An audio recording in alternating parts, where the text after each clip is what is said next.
আমি তোমাদের লাস্ট ক্লাসে যেটা পড়েছিলাম সেটা ছিল যে তাৎক্ষণিক বিক্রিয়া হার।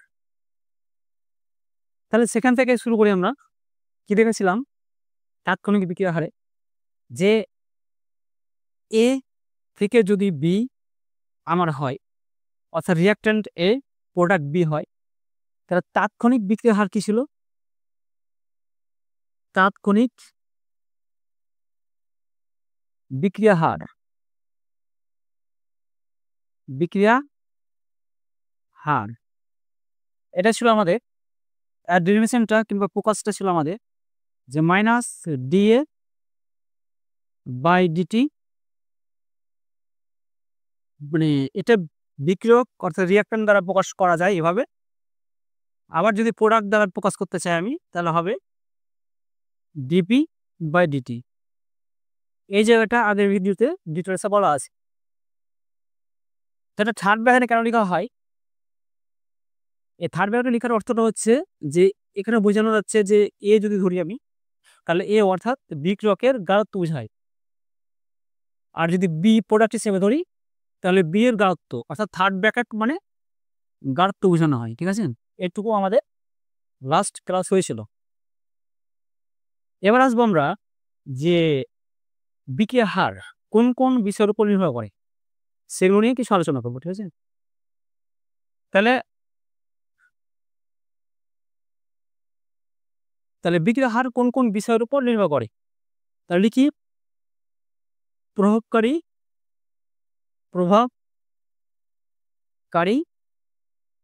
বিষয়সমূহ,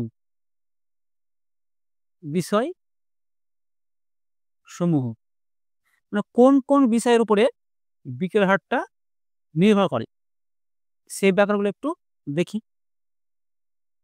প্রথমে আসছে যে বিক্রিয়কের গাঢ়ত্ব। বিক্রিয়কের গাঢ়ত্ব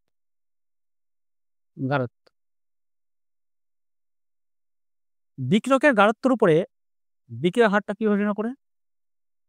যে বিক্রিয়ার গাঢ়ত্ব যত বেশি হবে বিক্রিয়ার হারটা, অর্থাৎ রেট অফ রিয়াকশনটা তত বেশি হবে।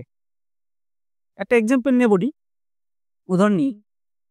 মনে করো আমি পাটখড়িতে আগুন ধরাচ্ছে। পাটখড়িতে আমাদের যে পরিবেশের যে অক্সিজেন থাকে তার পার্সেন্টেজ হচ্ছে 20%।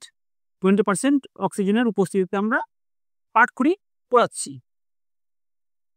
এবার ওই পাটখড়িটা যে হারে জ্বলবে, যে হারে প্রজ্বলিত হবে, কিংবা যতটা প্রজ্বলিত হবে, যদি আমি অক্সিজেনের উপস্থিতিটা যদি পার্সেন্টেজ বাড়িয়ে দিই, দেখলাম আমি 90% কিংবা 100% রাখলাম অক্সিজেন উপস্থিতিতে, সেই পাটখড়িটাকেই যদি আমি পোড়াই, যে এক গোছা পাটখড়ি নিয়েছি তাকে আমি দুভাবে পোড়াচ্ছি। একটা হচ্ছে 20% অক্সিজেন উপস্থিতিতে, আরেকবার হচ্ছে 90 কিংবা 100% অক্সিজেন উপস্থিতিতে। ঠিক আছে, কিন্তু পাটখড়ির পরিমাণ আমি সেম নিয়েছি। দেখা যাবে যে 20% অক্সিজেন উপস্থিতিতে যেভাবে সেই পাটখড়িটা প্রজ্বলিত হয়েছিল 90% কিংবা 100% অক্সিজেন উপস্থিতিতে, সেই পাটখড়ির প্রজ্বলনটা কিন্তু অনেক বৃদ্ধি পেয়েছে, মানে অনেক উজ্জ্বলভাবে জ্বলছে। ঠিক আছে, এটা যদি দেখা যায়, আমরা দেখতে পাবো। তাহলে এখান থেকে বুঝতে পারি আমরা যে বিক্রিয়ার হারটা, এটা যেহেতু উজ্জ্বলভাবে প্রজ্বলিত হচ্ছে, তার মানে কি বিক্রিয়ার হারটা বেশি হচ্ছে। তো নিশ্চয় এই যে অক্সিজেন উপস্থিতি, অর্থাৎ অক্সিজেন তো এখন বিক্রিয়ক, পাটখড়ি প্লাস অক্সিজেন মানে অক্সিজেন বিক্রিয়ক এটা আছে। তাহলে অক্সিজেন উপস্থিতিতে বেশি পরিমাণে এটা প্রজ্বলিত হচ্ছে যখন 90 কিংবা 100% অক্সিজেন উপস্থিতি হচ্ছে। তাহলে বলা যায় এখান থেকে যে অক্সিজেন অর্থাৎ বিক্রিয়কের গাঢ়ত্বের উপর কিন্তু বিক্রিয়ার হারটা নির্ভর করে। এই সে বিষয়। এবার 2 নম্বর আছে আমরা উষ্ণতা, অর্থাৎ টেম্পারেচারের উপরে বিক্রিয়ার হারটা কিভাবে নির্ভর করে? প্রায় সব বিক্রিয়াগুলোই, অর্থাৎ সব বিক্রিয়ার হারেই টেম্পারেচারের উপর কিন্তু নির্ভর করে, অর্থাৎ উষ্ণতার উপর নির্ভর করে। ঠিক আছে, তার মানে উষ্ণতা বাড়লে বিক্রিয়ার হারটা অবশ্যই বাড়বে। একটা বাস্তব উদাহরণ দিয়ে দেখি আমি। ধরো কারো বাড়িতে ফ্রিজ আছে, কারো বাড়িতে নেই। কোন একটা খাবার আমি ফ্রিজে রেখেছি কোন একটা খাবার ফ্রিজে রেখেছি, ঠিক একই পরিমাণ সেই খাবারটা আমি বাইরে রেখেছি, ঠিক আছে, ফ্রিজে রাখিনি। আমি যদি লক্ষ্য করি তাহলে দেখা যাবে যে খাবারটা ফ্রিজে রেখেছি সেই খাবারটা প্রায় 3 দিন, 5 দিন, 1 সপ্তাহ কিংবা 10 দিন পর্যন্ত কিন্তু ঠিক থাকবে, খাবারটা খাওয়া যাবে। কিন্তু যে খাবারটা ফ্রিজের বাইরে আছে, খাবারটা নরমালি রাখা আছে, সেই খাবারটা কি হবে? সেটা একবেলা পরে সেটা নষ্ট হয়ে যেতে পারে, কিংবা একদিন পরে, ম্যাক্সিমাম 2 দিন পরে নষ্ট হয়ে যাবে খাবারটা। তাহলে এখান থেকে ব্যাখ্যাটা আমরা কি নিতে পারি? যে খাবার নষ্ট হওয়ার জন্য কিংবা খাবারটা খারাপ হওয়ার জন্য যে বিক্রিয়াটা সংঘটিত হয়েছে এখানে, কিংবা বিক্রিয়াটা সংঘটিত হওয়ার জন্য, মানে যে বিক্রিয়া, ওই বিক্রিয়াটা সংঘটিত হওয়ার জন্য যে খাবারটা নষ্ট হয়েছে, অর্থাৎ একটা খাবার নষ্ট হবে তার মানে কি নিশ্চয়ই সেই খাবারে তো বিক্রিয়া হয়েছে, তার জন্য তো নষ্ট হচ্ছে আলটিমেটলি। তাহলে দেখা যাচ্ছে যে আমার ফ্রিজে কত টেম্পারেচার থাকে, খুবই কম টেম্পারেচার থাকে, ঠিক আছে। সেটা আমি ধরলাম যে এক্সাম্পল হিসাবে যে 5 ডিগ্রি সেন্টিগ্রেড টেম্পারেচার আছে, কিংবা তার থেকে কম হতে পারে, ঠিক আছে। আর যেটা আমাদের পরিবেশের যে টেম্পারেচার সেটা হয় 25 ডিগ্রি সেন্টিগ্রেড। 25 ডিগ্রি সেন্টিগ্রেড, এই 25 সেন্টিগ্রেডের আমার কিন্তু, অর্থাৎ ফ্রিজের বাইরে যে টেম্পারেচার সেটা হচ্ছে 25 ডিগ্রি সেন্টিগ্রেড। সেই টেম্পারেচারে একটা খাবার রাখা হয়েছে, আর 5 ডিগ্রি সেন্টিগ্রেড অর্থাৎ ফ্রিজের মধ্যে একটা খাবার রাখা হয়েছে, কিংবা 5 ডিগ্রি সেন্টিগ্রেড তারও কম হতে পারে, সেটা মাইনাস হয়ে চলে যেতে পারে, -2, 3, 1 ডিগ্রি, 2 ডিগ্রি সেন্টিগ্রেড হতে পারে, ঠিক আছে। দেখা যাবে যে এই যে খাবার ফ্রিজে রেখেছি, ফ্রিজে যে খাবারটা রেখেছি সেটা নষ্ট হতে অনেক সময় বেশি লাগছে, ঠিক আছে। যে 2 দিন, 3 দিন, 5 দিন, 1 সপ্তাহ পর্যন্ত সেই খাবারটা ঠিক থাকছে। কিন্তু পরিবেশের বাইরে, মানে ফ্রিজের বাইরে, অর্থাৎ রুম টেম্পারেচার যেটা বলি আমরা 25 ডিগ্রি সেন্টিগ্রেড কিংবা তার থেকে বেশি যদি হয়, যে এখন ধরো যদি আমি ধরে নিই যে টেম্পারেচার তো 30 ডিগ্রি সেন্টিগ্রেড পড়ছে, ঠিক আছে, 30 ডিগ্রি সেন্টিগ্রেড টেম্পারেচার, তাহলে এই সময়ে আমাদের ওই খাবারটা কিন্তু বেশি, মানে এই টেম্পারেচার ওই খাবারটা বেশি পরিমাণে কিন্তু, মানে খুব তাড়াতাড়ি নষ্ট হয়ে যাচ্ছে মোট কথা। তাহলে বলা যায় এখান থেকে যে 5 ডিগ্রি কিংবা 2 ডিগ্রি, -2 ডিগ্রি সেন্টিগ্রেডে, অর্থাৎ ফ্রিজে রাখা খাবারটা যা বিক্রিয়া ঘটেছে, ঠিক আছে, যেভাবে বিক্রিয়া সংঘটিত হয়েছে, তার থেকে খুব দ্রুত হারে এই 25 ডিগ্রি সেন্টিগ্রেড কিংবা 30 ডিগ্রি সেন্টিগ্রেডে সে বিক্রিয়া ঘটেছে। তার জন্যই যে খাবারটা নষ্ট হয়ে গেছে, অর্থাৎ নষ্ট হওয়ার জন্য যে বিক্রিয়াটা ঘটা দরকার সেটা খুব তাড়াতাড়ি ঘটেছে 25 কিংবা 30 ডিগ্রি সেন্টিগ্রেড, ঠিক আছে। আর ফ্রিজে রাখা যে খাবারটা ছিল সেই খাবারটা তো খুব, মানে স্লোলি নষ্ট হচ্ছে, অর্থাৎ সে তার বিক্রিয়াটা বলতে পারি আমি, বিক্রিয়ার হারটা খুব ধীর গতি, ঠিক আছে। তাহলে এখান থেকে আমরা বলতে পারি যে উষ্ণতার উপরে কিন্তু বিক্রিয়ার হারটা নির্ভর করে, ঠিক আছে।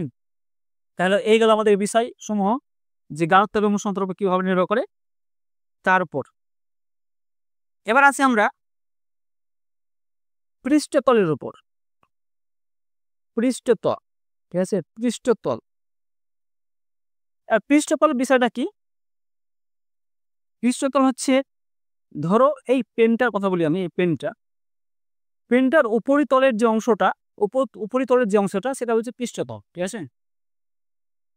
যে যদি কোনো বিশেষ করে যে বিক্রিয়াগুলো সলিড এবং লিকুইড, কিংবা মানে যদি বলতে চাই আপনি করতে, যে বিক্রিয়াগুলো বিভিন্ন স্টেটে থাকে, ঠিক আছে, সেই যে বিক্রিয়া হয় সেই বিক্রিয়াটা হচ্ছে অসমসত্ব বিক্রিয়া, ঠিক আছে, অসমসত্ব বিক্রিয়া। যে বিক্রিয়াগুলো বিভিন্ন স্টেটে থাকে, যেমন একটা সলিড স্টেটে আছে আর একটা লিকুইড স্টেটে আছে, তাহলে এই দুটো বিক্রিয়ক যদি ভিন্ন অবস্থায় থাকে তাহলে তাদের যে বিক্রিয়াটা হবে সেই বিক্রিয়াটা বলছে অসমসত্ব বিক্রিয়া, ঠিক আছে। তাহলে যে বিক্রিয়কগুলো আছে তাদের মানে বিভিন্ন স্টেটে থাকতে হবে, বিভিন্ন অবস্থায় থাকতে হবে, তাহলে কিন্তু এই পৃষ্ঠতলের ব্যাপারটা কিন্তু লক্ষ্য করা যাবে, ঠিক আছে। উদাহরণ হিসেবে ধরো একটা বিক্রিয়া করছি, সেই বিক্রিয়াটা সলিড নিয়েছি আমি, ঠিক আছে, একটা সলিড নিয়েছি মনে করো, সলিড, এটা মনে করো সলিড, ঠিক আছে, সলিড মানে কি কঠিন অবস্থা আছে এটা। আর একটা যে কোনো লিকুইড নিয়েছি, মনে করো ওয়াটার নিয়েছি সাপোজলি, ঠিক আছে, জল নিয়েছি। তাহলে এর দুটোর যে বিক্রিয়া যদি হয়, এখান থেকে প্রোডাক্ট তৈরি হবে, প্রোডাক্ট তৈরি হবে। এই দুটো যে বিক্রিয়া আছে, বিক্রিয়ক আছে, সেই বিক্রিয়কগুলো কি করবে, লিকুইডটা পৃষ্ঠতল মানে কি যে সলিডটা আছে তার পৃষ্ঠতলের সংস্পর্শে আসবে, অর্থাৎ এর উপরিতল আসবে, তবে বিক্রিয়াটা ঘটবে, তার থেকে প্রোডাক্টটা তৈরি হবে, ঠিক আছে, তাই তো। তাহলে এবার মনে করো যে একে আমি ভেঙে দিলাম, টুকরো টুকরো করে দিলাম, তাহলে কি হয়, যে সলিডটা নিয়েছি এই সলিডটাকে আমি টুকরো টুকরো করে দিলাম, ধরো এইভাবে টুকরো টুকরো করলাম, এভাবে মনে করো টুকরো টুকরো করলাম, ঠিক আছে, এবার টুকরো করলাম, কিংবা তার থেকে ছোট ছোট করলাম, হয়তো ডাস্ট করে দিলাম, সাবজেক্ট মনে করো ডাস্ট করে দিলাম, ডাস্ট করে দিলাম। তাহলে এই সলিডটাকে যদি টুকরো টুকরো করি আমি, কিংবা ডাস্ট করি, ঠিক আছে, টুকরো টুকরো করলে কিন্তু এর পৃষ্ঠতলে কিন্তু ক্ষেত্রফলটা বাড়বে, কিন্তু আর পৃষ্ঠতলটা কিন্তু বেড়ে যাবে, এই যে সলিডটা আছে সেই সলিডের কিন্তু পৃষ্ঠতলটা বেড়ে যাবে, ঠিক আছে। যদি এটা আমি ধরি, এই অংশটা যদি ধরি আমি, তাহলে এই অংশটা পৃষ্ঠতল কি হবে, তাহলে এটুকু পৃষ্ঠতল আছে, আবার এইটুকুর পৃষ্ঠতল আছে, আবার এটুকুর পৃষ্ঠতল, আবার এটুকু পৃষ্ঠতল হবে, আবার এটুকু পৃষ্ঠতল আছে, এটুকু পৃষ্ঠতল আছে, আবার এটুকু পৃষ্ঠতল আছে, ঠিক আছে, আবার এটুকু পৃষ্ঠতল আছে, বুঝা গেল।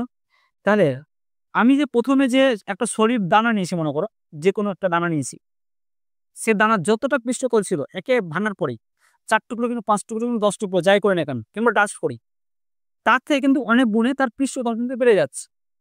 তাহলে কি হবে, যে লিকুইডটা আছে সেই লিকুইডটা এদের পৃষ্ঠতলে কিন্তু বেশি পরিমাণে সংযুক্ত হতে পারে, বেশি পরিমাণে কিন্তু আসতে পারবে, এদের পৃষ্ঠতলে কিন্তু বেশি পরিমাণে কিন্তু আসতে পারবে, ঠিক আছে, লিকুইডটা।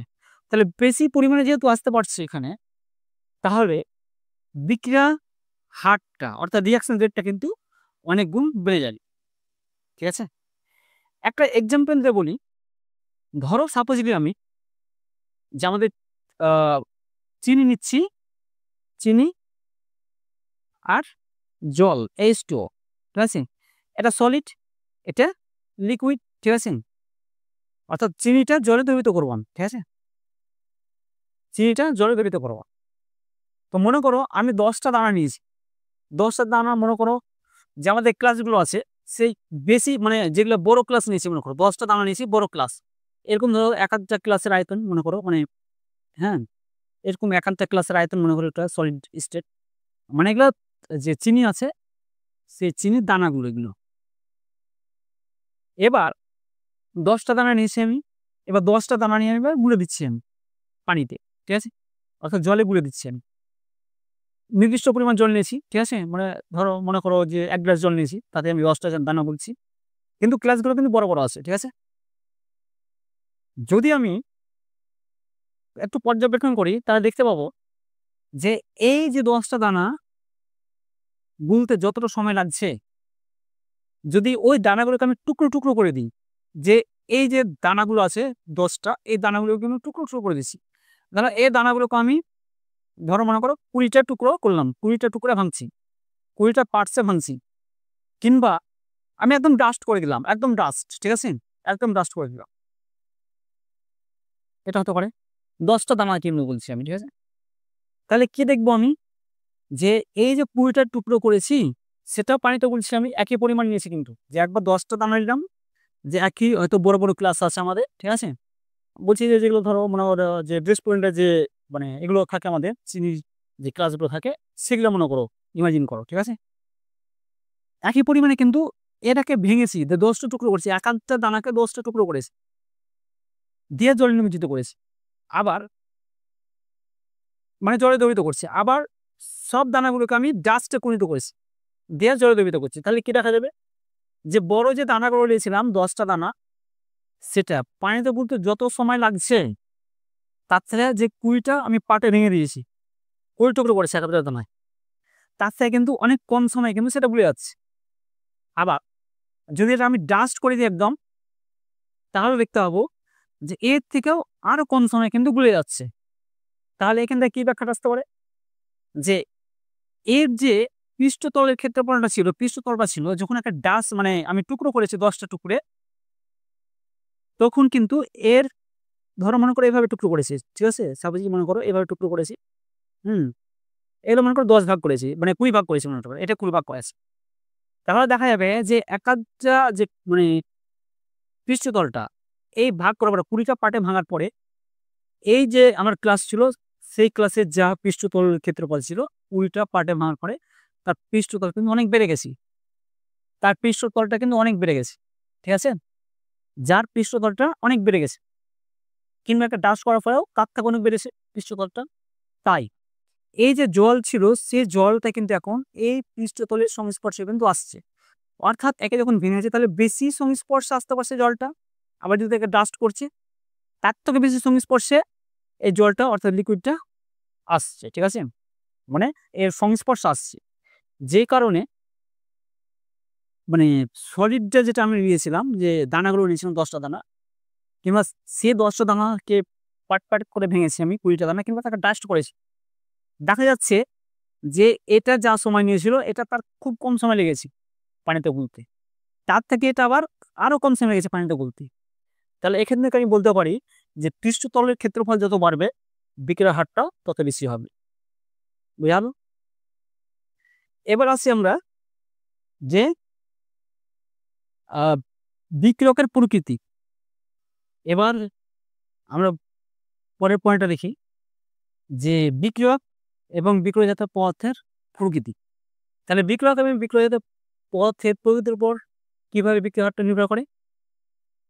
বিক্রিয়া যদি ঘটে কিংবা প্রোডাক্ট থেকে যখন রিয়াক্টেন্ট মানে রিয়াক্টর থেকে যখন প্রোডাক্ট হয় নিশ্চয়ই বন্ধন ভাঙা করার মাধ্যমে তৈরি হয়, অর্থাৎ বিক্রিয়কের যে বন্ধনগুলো আছে সেই বন্ধনগুলো ভাঙবে, তারপর বিক্রিয়জাত পদার্থ উৎপন্ন হবে। এখানে এখানে যদি বিক্রিয়কের বন্ধনটা খুব স্ট্রং হয়, অর্থাৎ শক্তি হয় বেশি, তাকে এনার্জি বেশি পুশ করতে হবে, এনার্জি বেশি সাপ্লাই করতে হবে, এনার্জি বেশি দিতে হবে সে বিক্রিয়কের যে বন্ধন আছে সে বন্ধনটাকে ব্রেক করার জন্য। তাহলে বেশি এনার্জি দেওয়ার অর্থটা হচ্ছে তো রিয়াকশন রেটটা কম হবে, অর্থাৎ বিক্রিয়াটা ধীরগতিতে হবে। আর যদি বন্ধন ভাঙতে অর্থাৎ বন্ড ব্রেক করতে যদি কম এনার্জি আমরা সাপ্লাই করতে হয় তাহলে বিক্রিয়াটা খুব তাড়াতাড়ি ঘটবে, অর্থাৎ রিয়াকশন রেটটা বাড়বে। দেখা গেছে যেমন একটা যদি এক্সাম্পল নিই যে 2NO এটা যদি গ্যাস হয়, গ্যাস স্টেট, আর এটা অক্সিজেন O2 গ্যাস, তাহলে এর থেকে যে প্রোডাক্টটা তৈরি হবে এই দুটো রিঅ্যাকটেন্ট তার থেকে যে প্রোডাক্টটা তৈরি হবে 2NO2, এটা তৈরি হচ্ছে আমার হ্যাঁ দুটো নাইট্রোজেন আর অক্সিজেন 4টা, দুটো দুটো 4টা, তো এটা গ্যাস। দেখা গেছে এই বিক্রিয়াটা খুব দ্রুত হারে ঘটে, অর্থাৎ এটা দ্রুত বিক্রিয়া, মানে খুব তাড়াতাড়ি এই বিক্রিয়াটা ঘটে। আরেকটা এক্সাম্পল যদি নিই আমি 2CO gas plus O2 gas, তাহলে এই বিক্রিয়াটা খুব ধীরে ধীরে ঘটে, স্লোলি ঘটে, হ্যাঁ ধীরগতি।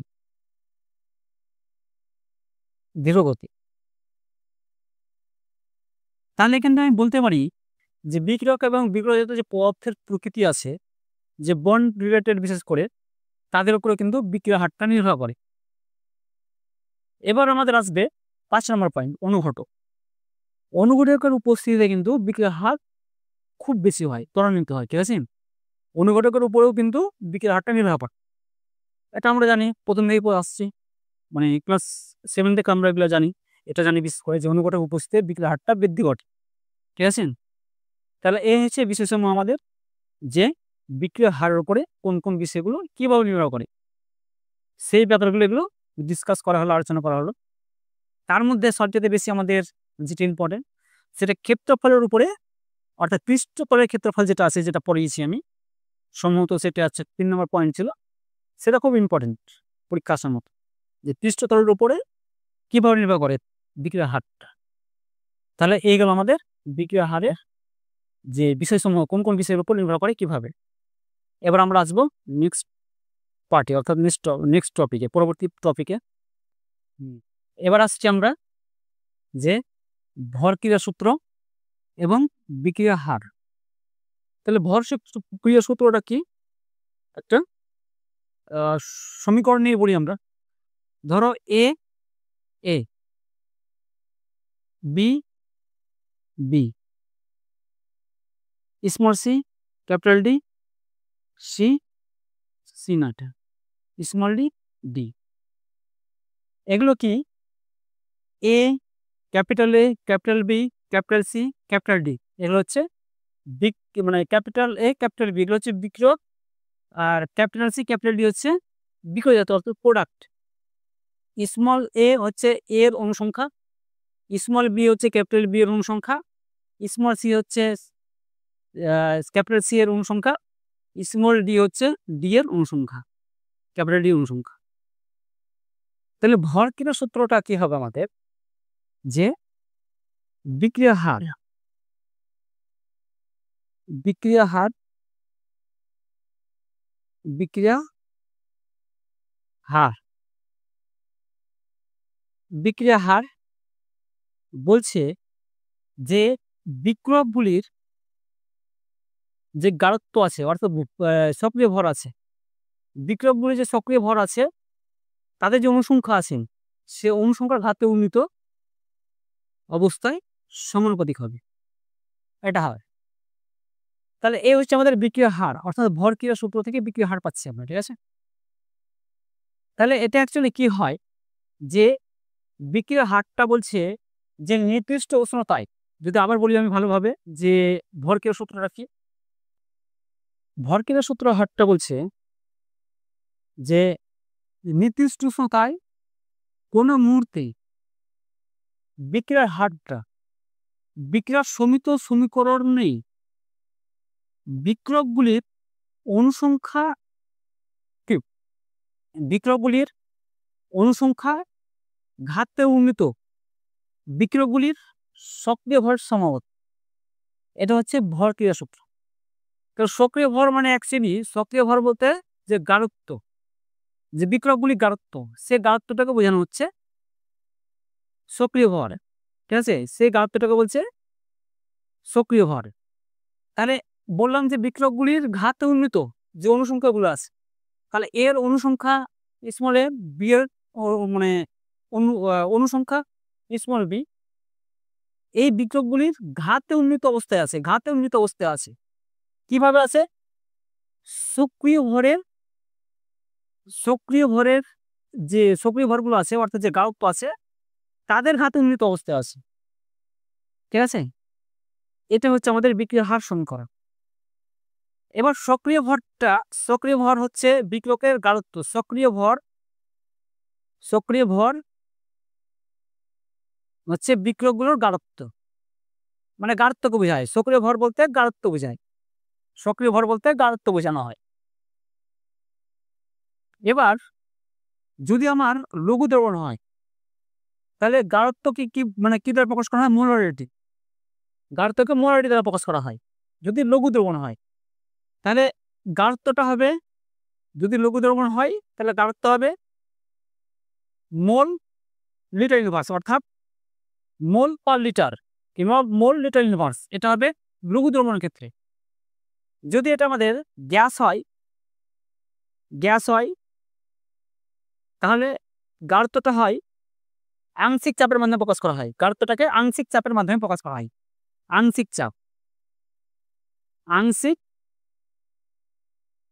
চাপের মাধ্যমে কিন্তু গাঢ়ত্বটাকে প্রকাশ করা হয় যদি গ্যাস হয়, যদি আমার বিক্রিয়কগুলো গ্যাস হয় তবে। এ হচ্ছে আমাদের ভর ক্রিয়া সূত্র। তাহলে বিক্রিয়া হার, এখান থেকে যদি আমি সমানুপাতিক চিহ্নটা উঠিয়ে দিই তাহলে কি লিখবো আমি? বিক্রিয়া হার সমান কে, এ পাওয়ার স্মল এ, বি পাওয়ার স্মল বি। তাহলে এ কে এখানে কি? বিক্রিয়া হার ধ্রুবক, কেটা হচ্ছে বিক্রিয়া হার ধ্রুবক। এবার বলা যাচ্ছে যে ভর ক্রিয়া সূত্র থেকে যে বিক্রিয়া হার সমীকরণটা পাচ্ছি আমি, সেই সমীকরণটা যে পরীক্ষালব্ধ মানে মান থেকে রচিত হবে, পরীক্ষালব্ধ ফলাফল থেকে রচিত হবে যে সমীকরণ হারটা পাবো আমি। অর্থাৎ ভরক্রিয়া সূত্র থেকে যে বিক্রিয়ার হারটা পাচ্ছি আর পরীক্ষালব্ধ ফলাফলের উপর ভিত্তি করে যে বিক্রিয়ার হারটা পাবো আমি, সেটা ভরক্রিয়া সূত্র থেকে প্রাপ্ত বিক্রিয়ার হারের সঙ্গে সামঞ্জস্যপূর্ণ হতে পারে, অর্থাৎ সঙ্গতিপূর্ণ হতে পারে, আবার না হতে পারে। এক্সাম্পল হিসেবে বলছি আমি, সাপোজ যদি মনে করো এটাই নিচ্ছি আমি A small B B C C D D, বিক্রিয়ার হার যদি আর হয় তাহলে K A X B Y, ঠিক আছে। বলছে যে পরীক্ষালব্ধ থেকে যেটা পেয়েছি আমি, এ এক্সটা স্মল এর সঙ্গে সমান হতেও পারে, আবার না হতে পারে। আবার ওয়াইটা স্মল বি এর সঙ্গে সমান হতেও পারে, আবার না হতে পারে, কিংবা অন্য কিছু হতে পারে, যে কোনো একটা হতে পারে, যেহেতু এটা পরীক্ষালব্ধ ফলাফলের ভিত্তিতে প্রাপ্ত, অর্থাৎ পরীক্ষালব্ধ ফলাফলের ভিত্তিতে রচিত। তাহলে এই হচ্ছে আমাদের বিশেষসমূহ, যে ভরক্রিয়া সূত্র। একটা আমরা এক্সাম্পল দেখবো এবার, যে ভরক্রিয়া সূত্র একটা যে পরীক্ষালব্ধ ফলাফলের উপর ভিত্তিতে রচিত আর ভরক্রিয়া থেকে সূত্র থেকে প্রাপ্ত বিক্রিয়া হার, এর যে দুটো সমীকরণ, সে সমীকরণ দুটো একই হচ্ছে কিনা, বিক্রিয়া হারটা একই হচ্ছে কিনা, সেটা আমরা দেখব। সেক্ষেত্রে আমরা দেখব যে যদি বিক্রিয়া হারের সঙ্গে এই যে যেটা ঘাতটা বলছি, অনুসংখ্যার ঘাতটা, সে অনুসংখ্যার ঘাতটা সঙ্গতিপূর্ণ হচ্ছে কি হচ্ছে না। একটা এক্সাম্পল নিয়ে আমরা দেখবো এবার, দেখা যাক। তাহলে আমরা দেখলাম যে ভরক্রিয়া সূত্র থেকে যে বিক্রিয়া হারটা পাচ্ছি আমরা, আর পরীক্ষালব্ধ ফলাফল ভিত্তিতে যে বিক্রিয়া হারটা পাচ্ছি, সেটা ভরক্রিয়া সূত্র থেকে প্রাপ্ত হারের উপর মানে বিক্রিয়া ভরক্রিয়া সূত্র থেকে প্রাপ্ত যে বিক্রিয়া হার তার সঙ্গে সঙ্গতিপূর্ণ হতে পারে, আবার না হতে পারে। এই পর্যন্ত ছিল আমাদের। এবার এক্সাম্পল নিয়ে আমরা, ধরো N2O5 থেকে আমাদের তৈরি হচ্ছে 4NO2 আর অক্সিজেন তৈরি হচ্ছে। এটা যদি ভরক্রিয়া সূত্র থেকে সূত্র অনুসারে, এটা ভরক্রিয়া সূত্র অনুসারে যদি বিক্রিয়া হারটা, তাহলে হয় আমাদের KNO2 ঘাতে 2, অর্থাৎ পাওয়ারের 2। 2টা কি, এটা অনুসংখ্যা বলেছি আমরা, যে অনুসংখ্যা বিক্রিয়কের ঘাতে উন্নীত অবস্থা থাকবে ভরক্রিয়া সূত্র থেকে, যেটা আমরা বিক্রিয়া হারটা পাবো। সেই ক্ষেত্রে তাহলে ভরক্রিয়া সূত্র থেকে তাহলে 2, তাহলে অবশ্যই এখানে 2 আছে, ঠিকই আছে। যেমন আমরা দেখিয়েছি যে একটা জেনারেল এক্সাম্পল দিয়ে, জেনারেল বিক্রিয়া দিয়ে, যে বিক্রিয়া হারটা মানে এক্স হবে, বিক্রিয়ক যে ঘাত আছে সেটা এক্স, আর বি অর্থাৎ বিক্রিয়কের যে বি আছে তার উপর অনুসংখ্যা ঘাত হিসাবে আছে, অনুসংখ্যাটা ঘাত হিসাবে আছে। সেক্ষেত্রে এই বিক্রিয়ার ক্ষেত্রে এই অনুসংখ্যা ঘাতটাও আছে 2, অর্থাৎ অনুসংখ্যা 2। কিন্তু এটা যখন আমরা পরীক্ষালব্ধ ফলাফল থেকে পাচ্ছি, তখন দেখা যাচ্ছে যে বিক্রিয়ার হারটা KN2O5 ঘাতে কিছু নেই, দেখো কিছু মানে 1 আছে, তাহলে এটার সঙ্গে সমান হতেও পারে, আবার না হতে পারে, এটা আমরা বলতে পারি, ঠিক আছে। তাহলে পরীক্ষালব্ধ ফলাফল ভিত্তিতে প্রাপ্ত যে বিক্রিয়ার হার, সেটা যে ভরক্রিয়া সূত্র অনুসারে যে বিক্রিয়ার হার পাবো আমরা, তার সঙ্গে যে সামঞ্জস্যপূর্ণ হবে সেরকম যে একদমই বলা যাবে না। সমান হতেও পারে, অর্থাৎ সঙ্গতিপূর্ণ হতেও পারে, আবার নাও হতে পারে। তাহলে এই হচ্ছে বিশেষসমূহ। এই ভরক্রিয়া সূত্রটা খুব ইম্পর্টেন্ট, এটা ভালোভাবে করবে সবাই, পরীক্ষা আসার মতো একটা এটা টপিক, ঠিক আছে। তাহলে আজকে এই পর্যন্ত থাকতো তোমাদের ক্লাস। নেক্সটে আমরা নেক্সট যে টপিকগুলো আছে সেগুলো নিয়ে আলোচনা করব। তোমাদের যে চ্যানেলটা আছে, আমি যে চ্যানেলটা পড়াচ্ছি সেটা হচ্ছে ইনফিনিট পেডান্টিক। সেখানে শুধুমাত্র ক্লাস এখন পর্যন্ত ক্লাস 12-এরই শুধু চ্যাপ্টার দেওয়া হচ্ছে, অর্থাৎ ক্লাসগুলো দেওয়া হচ্ছে। তোমরা যদি ম্যাথের অর্থাৎ গণিতের যদি ক্লাস চাও, তাহলে আমাদের একটা আরও ক্লাস আছে, মানে চ্যানেল আছে, সেখানে অন্যান্য স্যারগুলো পড়ায়। সেই চ্যানেলের নাম হচ্ছে ম্যাথস পেডান্ট্রি। এই চ্যানেলে তোমরা গিয়ে কিন্তু ম্যাথের ক্লাসগুলো দেখতে পাবে। তোমরা যদি এই চ্যানেলটা যদি খুঁজে না পাও ম্যাথস পেডান্ট্রি, তাহলে আমার যে চ্যানেলটা আছে সেই চ্যানেলে নিচে অর্থাৎ হোমে যে বটনটা আছে সেই বটনটা ক্লিক করবে, তাহলে এই চ্যানেলটা অর্থাৎ ম্যাথ প্লেনেটারি চ্যানেলটা শো করে, সেখানে গিয়ে তোমরা দেখতে পারবে। তো তোমরা এই চ্যানেলটাও ম্যাথ প্লেনেটারি চ্যানেলটাও সাবস্ক্রাইব করে নিও। আর তোমরা যদি পিডিএফ পেতে চাও, ম্যাথসের উপর চ্যাপ্টার ওয়াইজ করানো আছে ক্লাস 11 আর 12-এর জন্য, তাহলে তোমরা পিডিএফই পেয়ে যাবে। এই হচ্ছে তোমাদের ব্যাপার। নেক্সট ক্লাস আমরা পরের দিন শুরু করব। আজকে এই পর্যন্ত থাকলো।